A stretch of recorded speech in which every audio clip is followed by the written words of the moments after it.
زیادہ ہیں ان کی طرف سے یا توقعات جائز ہیں؟ آپ کی جماعت اور آپ کا تجزیہ کیا ہے؟ طلعت صاحب، حقیقت یہ ہے کہ غیر معمولی حالات میں ہمیں اس بات کی توقع رکھنی چاہیے کہ غیر معمولی باتیں ہوں گی اور اس پہ ہمیں صبر کے ساتھ اور حوصلے کے ساتھ اس کو سمجھنے کی کوشش کرنی چاہیے.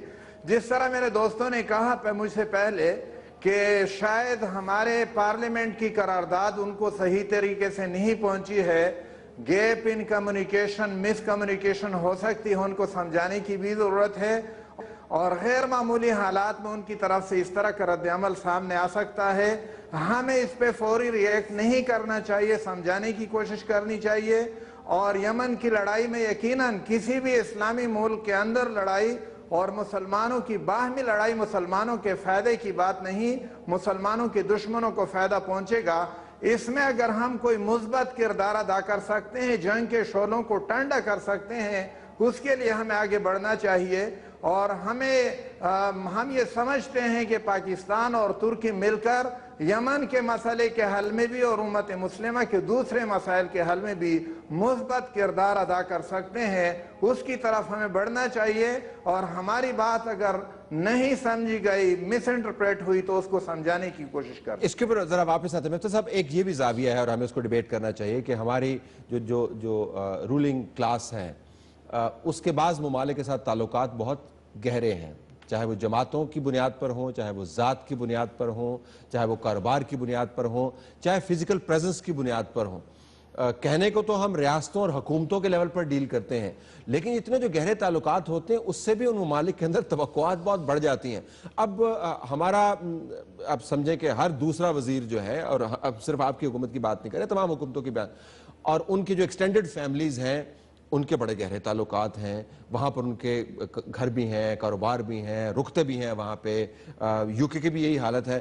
تو پھر جن کے آپ اتنے مہمان نوازیاں جن کی آپ اٹھائیں گے، فائدہ ان سے اٹھائیں گے، تو وہ توقع بھی یہی کرتے ہیں نا، وہ پھر ریاستی معاملات تک معاملہ نہیں رہتا وہاں پہ. دیکھیں، گھر اگر کی بات کر رہے ہیں تو تمام سعودی اور یو اے ای کے پرنسس کے گھر بھی پاکستان میں ہیں، کراچی میں ہوا، لاہور ہوا، لیکن رحیم یار خان ہوا، دوسری جگہوں پر. تو آئی ڈونٹ تھنک کہ اگر آپ کا گھر وہاں پہ اس سے آپ فورن پالیسی چینج کر دیتے. اور آئی تھنک کہ یہ پارلیمنٹ کی یونانیمس ریزولوشن ہنٹنگ گراؤنڈ میں اور دوسرے گھر میں فرق ہوتا ہے. تو ہنٹنگ گراؤنڈ ہے لیکن مطلب یہ محلات ہیں جو بھی آپ کہہ لیں.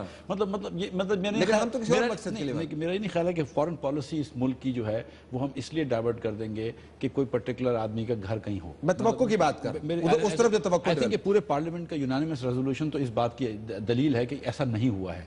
ہم نے جو پارلیمنٹ میں بات کری ہے وہ یہ ہے کہ یمن کی سول وار میں ہم نیوٹرل ہیں، لیکن اگر بات حرمین شریفین تک آ جاتی ہے تو پھر our neutrality ends. Then everybody knows which side of the war we stand on. I think یہ بات بڑی کلیئر ہونی چاہیے. اسی لیے ہم لوگوں کو یہ ہے کہ دیکھیں سعودی عرب سے ہمارے بڑے دیرینہ تعلقات ہیں، بڑے اچھے تعلقات ہیں. جس دن میاں نواز شریف نے 1998 میں جب نیوکلیر ٹیسٹ کیا تھا، اس کے دوسرے دن فیصل اسلامک بینک نے ایڈ لی تھی اخباروں میں، وہ رائل فیملی سے ان کا تعلق ہے کہ we stand behind Pakistan. So they have stood behind Pakistan, اور ایک ریزنیبل ایکسپیکٹیشن ان کی بھی ہے کہ Pakistan will stand behind them. That is not to say کہ ہم یمن کی سول وار میں چلے جائیں گے، but that we will stand behind them. لیکن ہمارے یہاں وہ ہماری اسٹریٹجک امپورٹنس ہے. Pakistan is a very large country, a nuclear country, the only Islamic nuclear country with a large standing. لیکن ایٹ دا سیم ٹائم ہمیں یہ دیکھنا ہوگا کہ ہم نے بہت سارے ممالک کو بہت زیادہ، امریکہ سمیت بہت سارے ممالک کو پاکستان میں بہت زیادہ انگریس دی ہے.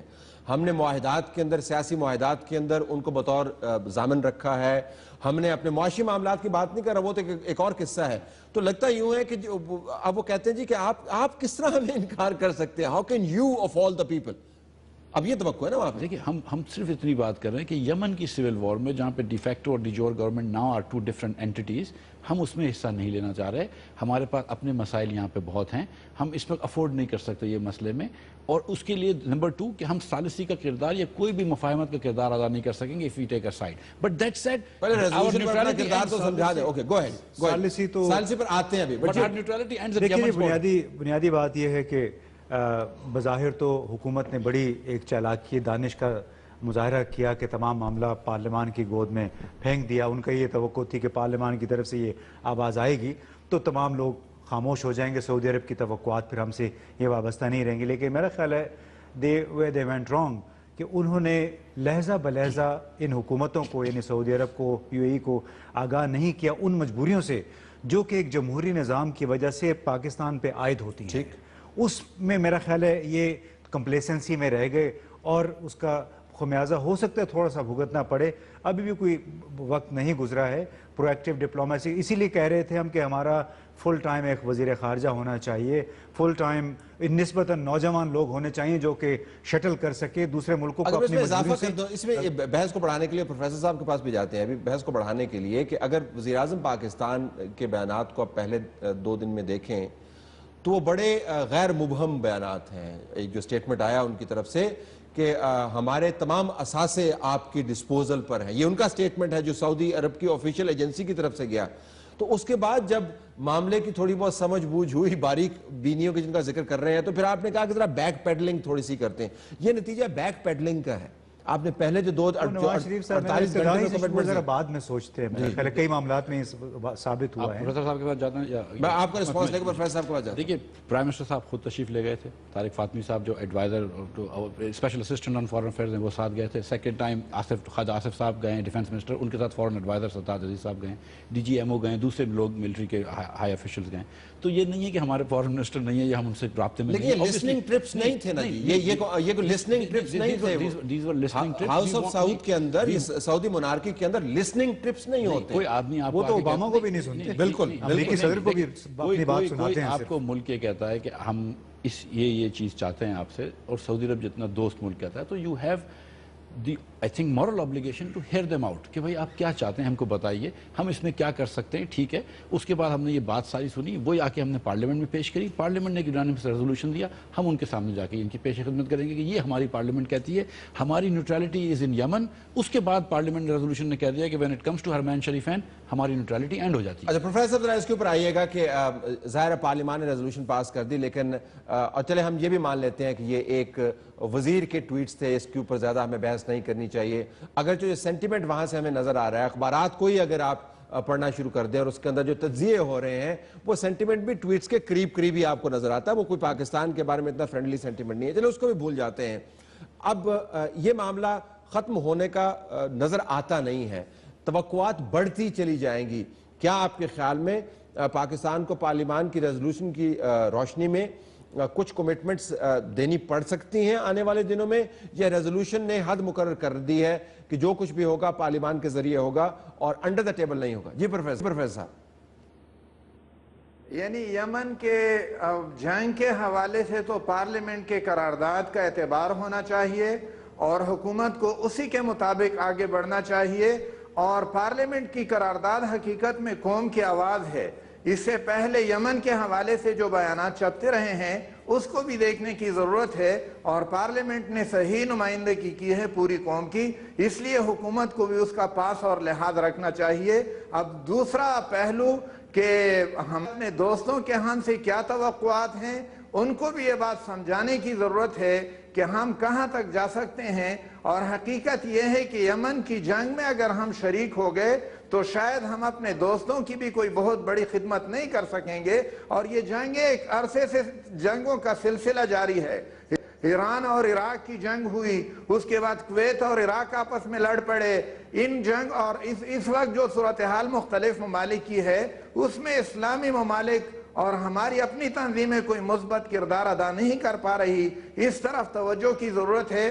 پارلیمنٹ کی قرارداد کی روشنی میں ہی حکومت کو آگے بڑھنے کی ضرورت ہے, اور پارلیمنٹ کی قرارداد اپنے دوستوں کو سعودی عرب اور امارات کو سمجھانے اور اس کی اصل وہ روح اس کو سمجھانے کی ضرورت ہے. میں قطع کلامی ہوتی ہے, آپ ہی سے پوچھ رہا ہوں پروفیسر صاحب, اور مسئلہ اس طریقے سے حل ہوگا. جی اگر میں آپ سے پوچھ پاؤں, کودنے سے یمن کا مسئلہ حل نہیں ہو سکتا.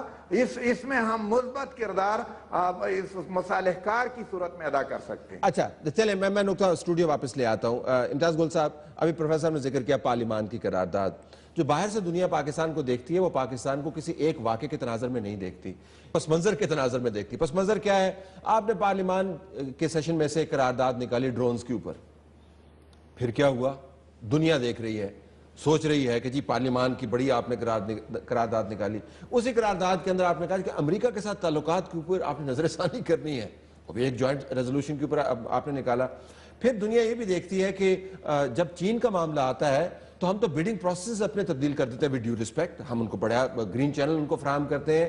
امریکہ کا جب دباؤ آتا ہے ہم پر تو ہم تو ٹیلی فون کال کے اوپر ان کی ساری ڈیمانڈز مان لیتے ہیں. تو دنیا کا جو تصور ہے پاکستان کے بارے میں وہ یہ بن چکا ہے کہ جناب یہ ایسے ہی کام کرتے ہیں. Would you not agree with this کہ شاید اس سینٹیمنٹ کے پیچھے یہ بھی ہو کہ جی کام پاکستان میں اس طرح ہی ہوتا ہے, اس طرح ہی کروانا ہے ان سے؟ بالکل ایسے ہی ہے جی. اس میں دیکھیے جو ریمن ڈیوس کا کیس ہوا تھا اس پہ پوری پاکستان کی ریاست ایک طرف ہو گئی تھی. امریکہ پاکستان کے تعلقات اتنے خراب ہو گئے تھے اور پھر راتوں رات کوئی معاہدہ ہوا اور ریمن ڈیوس اور سب اس کا حصہ تھے. تمام ہماری سیکیورٹی اسٹیبلشمنٹ اور سیاسی اسٹیبلشمنٹ اور جوڈیشل اسٹیبلشمنٹ سارے کے سارے اس کا حصہ تھے. اور جوڈیشل اسٹیبلشمنٹ اسے خاموش رہی. تو اسی طرح جو اے پی سیز وغیرہ بھی ہوئی, ڈرون وغیرہ کے ہم نے آپ کو پتہ ہے کہ ڈرون کے حوالے سپریم کورٹ نے اور پشاور ہائی کورٹ نے مقدمے درج کرنے کا بھی حکم دیا تھا سی آئی اے کے اسٹیشن چیف کے خلاف. اس میں بھی کچھ نہیں ہو سکا. اور پھر یہ تھا کہ جب پریزیڈنٹ بش نے مشرف سے بات کی کہ یا تو آپ ہمارے ساتھ ہیں یا پھر ہمارے خلاف ہیں, سعودی عرب نے بھی وہی روش اختیار کیا. واجپئی صاحب نے بھی پاکستان سے یہی کہا تھا جب بھارتی پارلیمان پہ حملے ہوئے تھے کہ یا تو آپ ہمارے ساتھ ہیں یا آپ ہمارے خلاف ہیں. تو ایک روایت بن گئی, ہمارا ایک بیگیج ہے. اس بیگیج کی وجہ سے ہر بندہ پاکستان پہ چڑھ دوڑنے کو تیار ہے بغیر ان مشکلات کا احاطہ کیے ہوئے, سمجھ کیے ہوئے جو اس وقت پاکستان کو درپیش ہیں. یہ ہمارا ماضی جو ہے اتنا تابناک نہیں ہے معذرت کے ساتھ. تو اس وجہ سے لوگ کہتے ہیں کہ آپ نے کدھر سے سٹینڈ لے لیا بھائی. آپ تو علاج کروانا ہو آپ کو تو آپ کا صدر جو ہے وہ ہمارے خصوصی جہاز کے اوپر ہمارے ہسپتالوں میں آتا ہے. آپ کے یہاں پہ بحران ہو تو ہمارا خصوصی جہاز جناب وزیر اعظم صاحب کو یہاں سے نکال کے لے کے جاتا ہے. آپ کون ہیں ہمارے؟ تو یہ اس بیگیج کا ہم ذکر کر رہے ہیں. اس کا جواب تو آپ کو پارلیمنٹ کی ریزولوشن نے دے دیا اس بار. اور پچھلے ادوار میں اگر ہم غلطیاں کرتے رہے اس کا یہ مطلب نہیں کہ ہم غلطیوں سے نہیں سیکھیں گے. اوبویسلی کچھ غلطیاں پچھلے ادوار میں ہوئی تھی, اس کی باعث یہ پارلیمنٹ میں ریزولوشن آیا. اسی کی وجہ سے جتنے بھی سیاسی پارٹیز تھی, رائٹ پہ تھے جماعت اسلامی, جے یو آئی, اور لیفٹ کی پارٹیز, سب نے اس بار کو سوچا ہے کہ اس طرح let's not get into this, اسی طرح یمن کی کانفلکٹ میں نہ پڑ پڑیں, ایک اور افغانستان کی طرح مسئلہ نہ کھڑا ہو جائے. تو آئی تھنک اس کی وجہ سے ہم چیسنٹ ہو گئے, اس کی وجہ سے ہم تھوڑے سے ڈر گئے ہیں کہ ہم کبھی کبھی بغیر سوچے ہم نے ماضی سے ناطا تھوڑا سا توڑا ہے یا کم سبق حاصل کیا ہے, جو کہ ایک زندہ قوم کی نشانی ہے کہ غلطی کرے گی لیکن اس کے کچھ سیکھے گی. ایک بات آپ نے ایک ریزولوشن سے قوم زندہ ہو جاتی ہے, نشاندہی ہے. زندہ تو ہے ماشاءاللہ. ایک اگر آپ نے, کیونکہ چائنا کے بیڈنگ پروسیس کی بات ہاں جی بالکل, کرنٹ باتیں نہیں تھی, پرانی باتیں تھی. کوئی بیڈنگ کا پروسیس چینج نہیں ہوا ہے. کوئی بھی چائنا کو ہم کوئی غیر معمولی کنسیشن نہیں دیتے. Absolutely not. لیکن اس پہ طرح میرے خیال ہے ایک کوئی بھی کنسیشن میں اعتراض نہیں اٹھا رہا ہوں, کوئی بھی نہیں دیا گیا. میں آپ کو یہ بتا رہا ہوں کہ کوئی بھی نہیں دیا گیا. But that's it. اچھا چلو ٹھیک ہے. ابراہیم صاحب ذرا اس کے اوپر واپس آئیے گا اور اسی نقطے کو ابھارتے ہوئے کہ پاکستان کا دنیا بھر میں جو تصور بن گیا بدقسمتی سے, وہ بہت منفی تصور ہے. وہ تصور یہ ہے کہ ریاست اور حکومت دباؤ تلے آ کر باتیں مان لیتی ہے. تصور یہ ہے کہ پبلک پوزیشن ہماری کچھ اور ہوتی ہے, پرائیویٹ پوزیشن ہماری کچھ اور ہوتی ہے. اور ویکی لیکس کے اندر تو بڑا واضح انداز سے ہم نے دیکھا کہ جناب ڈرونز کے خلاف ایک پرائم منسٹر کہہ رہا ہے ہم بات کرتے رہیں گے اور آپ بے شک دھڑلے سے ڈرونز مارتے رہیں. یہ ویکی لیکس کا حصہ ہے. تو دنیا کے سامنے جب ہم قرارداد کی بنیاد پر سٹینڈ لیتے ہیں تو دنیا ظاہراً تو شاید ہم سے کنونس ہوتی ہو لیکن اندر خانے ہنستی ہے. یہ مسئلہ ہے اصل میں. بالکل مجھے اسے 100% اتفاق ہے.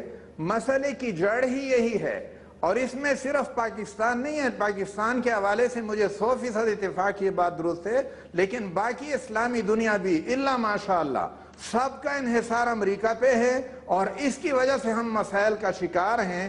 ہم اگر امریکہ پہ انحصار ختم کر دیں, آپس میں ایک دوسرے پہ انحصار کرنے لگیں اور خود انحصاری کی پالیسی پہ ہمارے بہت سارے مسائل حل ہو سکتے ہیں. اس وقت مسئلہ یہ ہے کہ اس یمن کی جنگ میں بھی اس وقت جو جنگ جاری ہے, ایک طرف بھی امریکہ ہے, تھوڑی سی گہرائی میں ہم جائیں گے تو دوسری طرف بھی امریکہ شاید ہمیں دکھائی دینے لگے. یہی سلسلہ داعش کے حوالے سے بھی سامنے آئے گا کہ داعش کے خلاف جنگ ہو رہی ہے, امریکی کمان میں جنگ ہو رہی ہے اور پھر یہ بھی بتایا جاتا ہے کہ داعش یہ تو پیداوار ہی امریکہ کی ہے اور امریکہ ہمارے ساتھ اس طرح کھیل رہا اور ہمیں کھلا رہا ہے اور ہم اس کو سمجھنے کی کوشش نہیں کر رہے. ہم امریکہ پہ انحصار ختم کر سکتے ہیں اگر عزم ہو, عزم کے ساتھ یہ بات کریں اور ہم آگے بڑھیں, ایک دوسرے کے کو ہم ہاتھ دیں اور امریکہ سے ہم ہٹ جائیں. ہمارے بہت سارے مسائل خود بخود حل ہو سکتے ہیں, لیکن جب تک امریکہ پہ ہمارا انحصار ہوگا ان مسائل سے ہم دوچار ہوتے ہی چلے رہیں. ذرا ٹورڈز ویری اینڈ امتیاز صاحب, اب یہ نہیں ہونا چاہیے کہ کل ہمیں پتہ چلے کہ اندر خانے حقیقت میں ہم نے کافی فیسیلیٹیٹ کیا. یہ کم از کم یہ نہیں ہونا چاہیے. You have to ensure کہ آپ نے کہہ دیا نا کہ ریزولوشن سے ہم نے ایک تاریخ بنا دی ہے اور ہم فیس ویلیو پہ یقین کرتے ہیں کہ تاریخ بنا دی ہے. مشکل فیصلہ تھا, اہم ممالک ہیں, اہم ترین ممالک ہیں اور ہم نے اس کے اوپر ایک سٹینڈ لے لیا. اب کل کو کچھ اور خبر نہ آئے ہمیں. اب you wouldn't want that to hear that. دیکھیے جی, یہ کئی دفعہ ہو چکا ہے کہ ہم کہتے کچھ ہیں ٹی وی پہ بھی آ کے, آپ بھی کہتے رہتے ہیں, لیکن بعد میں پتہ چلتا ہے کہ اندرون خانہ تو بہت کچھ ہو چکا تھا اور اس سے ایک بار پھر ملک ہی کی سبکی ہوتی ہے.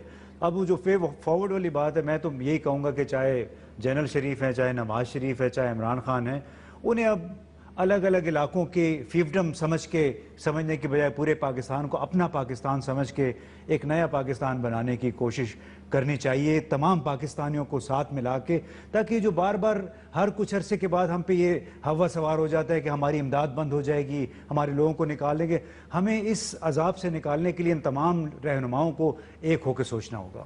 آپ اسے اتفاق کرتے ہیں نا, ظاہر ہے. ایران ہو, سعودی عرب ہو, یو اے ای ہو, امریکہ ہو, چائنا ہو, ہمارے مفادات ہمارے پبلک نمائندگان کے ذریعے ہی ریفلیکٹ ہونے چاہیے. اندر خانے کو ڈیل تو نہیں کر لیا باپ جو نے؟ پارلیمنٹ نے کہا ہے کہ یمن میں ہم نیوٹرل رہیں گے, سعودی عرب کی ٹیریٹوریل انٹیگریٹی اور حرمین شریفین کی ٹیریٹوریل انٹیگریٹی کو ہم تحفظ پہنچائیں گے. وہ اس پہ گورنمنٹ فیصلہ, وہی گورنمنٹ کے انسٹرکشنز دے رہے ہیں, اس پہ گورنمنٹ عمل کرے. اس وقت ہم فیس ویلیو پر یقین رکھتے ہیں, یہی ہوا ہوگا. بہرحال امتیاز گل صاحب, مفتاح اسماعیل صاحب اور پروفیسر محمد ابراہیم خان صاحب, بہت شکریہ آپ تینوں کا. ناظرین, ہمارا پروگرام جاری ہے. بلوچستان موضوع بحث بنے گا اگلے حصے میں. Stay tuned.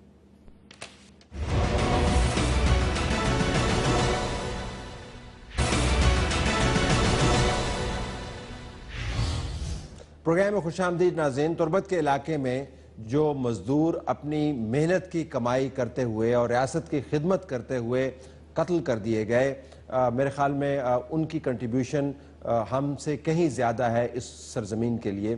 اب وہ من و مٹی تلے موجود ہیں اور جو ان کے لواحقین ہیں ان کے لیے صبر اور غم کے علاوہ اور کوئی چارہ نہیں ہے. لیکن جو معاملہ وہ اپنے پیچھے چھوڑ گئے ہیں اس کے اوپر آج ہم بات کریں گے کہ ان کو نشانہ کیوں بنایا گیا. بلوچستان کے حالات, بالخصوص بڑے بڑے پروجیکٹس کے گرد جو گھومتے ہوئے حالات ہیں, وہ ہمیں بہتر ہوتے ہوئے نظر آ رہے ہیں یا نہیں. ہمارے پاس سرفراز احمد بگٹی صاحب موجود ہیں جو وزیر داخلہ ہیں بلوچستان کے, اور اس معاملے کے اوپر ان کے بیانات بھی سامنے آئے ہیں اور ذکر کیا ہے کہ را فنڈڈ گروپس جو ہیں وہ بلوچستان میں یہ حرکتیں کر رہے ہیں. بگٹی صاحب, بہت شکریہ آپ نے ہمیں جوائن کیا. پہلے تو یہ بتلائیے گا کہ آپ کے پاس اس واقعے کے حوالے سے کوئی تازہ ترین خبر شیئر کرنے کو ہے؟ کیا یہ واقعہ ہوا, عموماً اس کا پھر فالو اپ نہیں ہوتا, تو کیا ہو رہا ہے اس واقعے کے پس منظر میں؟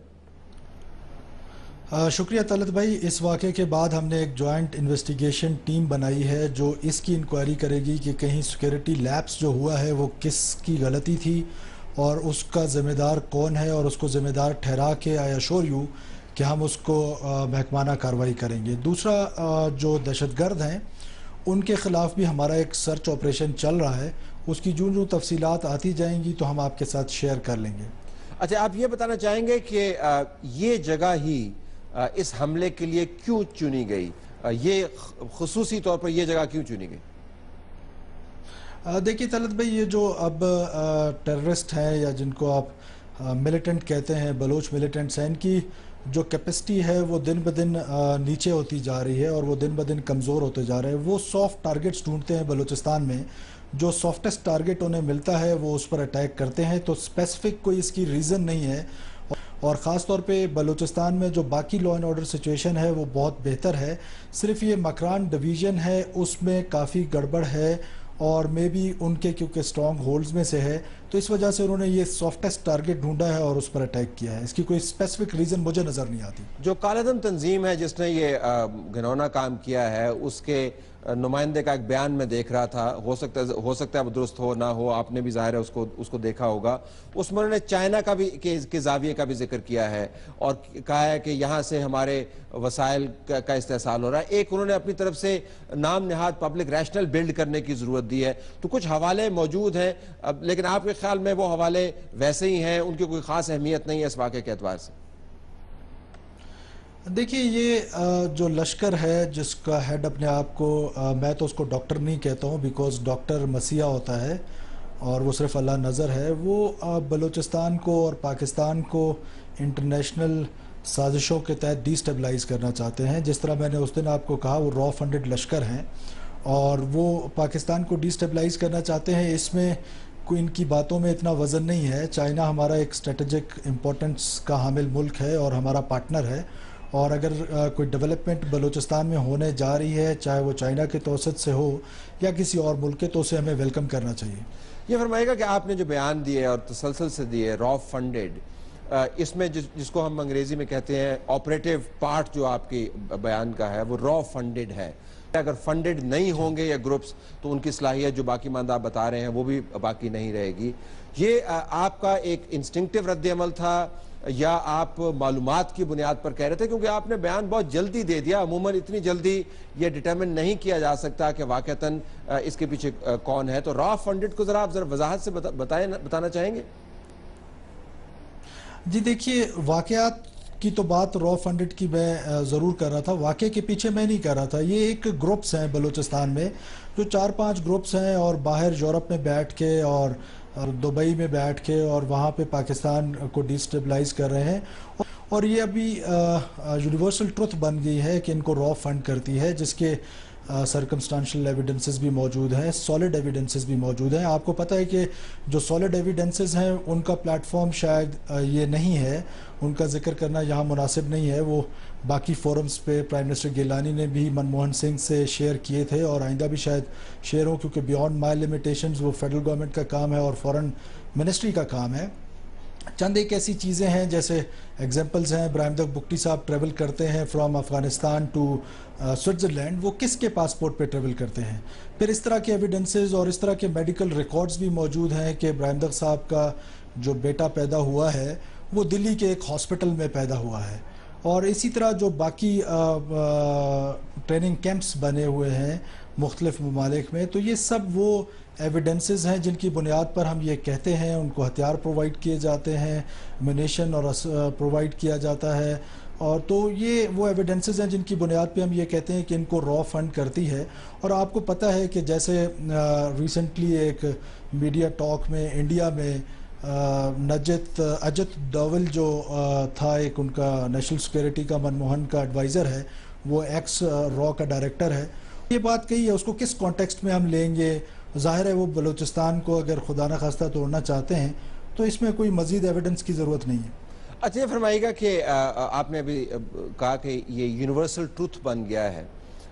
بطور صحافی ہم اس کو نیشنل ٹروتھ کے طور پر بھی اسٹیبلش کرنا چاہتے ہیں, اور یہ بہت طویل عرصے سے ہم نے یہ بات سنی ہے, اور اس کے اندر یقین بھی ہمیں کرنا پڑتا ہے جس تواتر سے واقعات ہو رہے ہیں اور جس تواتر سے ہندوستان کی طرف سے ایک اسٹریٹجک پیراڈائم آپ کو بنتی ہوئی نظر آ رہی ہے. دونوں میں بہت گہرا لنک ہے. لیکن واقعہ ہوتا ہے, بیان آتا ہے, اور میں نے کل بھی ایک ایڈیٹورل کمنٹ کے اندر کہا تھا کہ ہم اس کو فالو اپ نہیں کرتے ہیں. اب کسی نہ کسی جگہ پر جا کر تو ہمیں یہ شواہد اکٹھے کر کے کوئی دستاویز تیار کر کے کسی اور فورم پر آگے لے کے جانا ہے یا نہیں, یا ٹاک شوز کے اندر ہم ایویڈنس لائیں گے نہیں, ویسے پلیٹ فارم کے اوپر پریزنٹ نہیں کریں گے, تو اس کی کیا کریڈیبلٹی رہ جائے گی؟ آپ نے بہت امپورٹنٹ چیز کی طرف نشاندہی کی ہے. یہ جو میڈیا کا ذکر ہو رہا ہے خاص طور پہ, یا ہماری سول سوسائٹی, یا ہم اس کو اپنے آرگومنٹ کا حصہ نہیں بناتے ہیں. بدقسمتی سے اگر ان کا کمپیریزن کیا جائے انڈین میڈیا کا اور پاکستانی میڈیا کا, اگر وہاں پر پاکستان کے خلاف کوئی چیز ان کو ملتی ہے تو وہ اس کو بڑا پروجیکٹ کرتے ہیں اور بڑا ہائی لائٹ کرتے ہیں. لیکن انفارچونیٹلی مجھے ریزنز نہیں پتہ ہیں کہ جب پاکستان کی باری آتی ہے تو پاکستان کی جو مین سٹریم میڈیا ہے اس میں اس کو اس طرح ہائی لائٹ نہیں کیا جاتا ہے. تو ریزنز پہ ڈپیٹ کی جا سکتی ہے کہ کیا ریزن ہے. اور جہاں تک آپ ایویڈنس کی بات کر رہے ہیں کہ وہ میڈیا میں پیش کیے جائیں یا کسی اور فورم پہ, تو میں آپ کو پہلے فرما چکا ہوں کہ میں آپ سے ایگری کرتا ہوں, لیکن یہ ظاہر ہے فورن پالیسی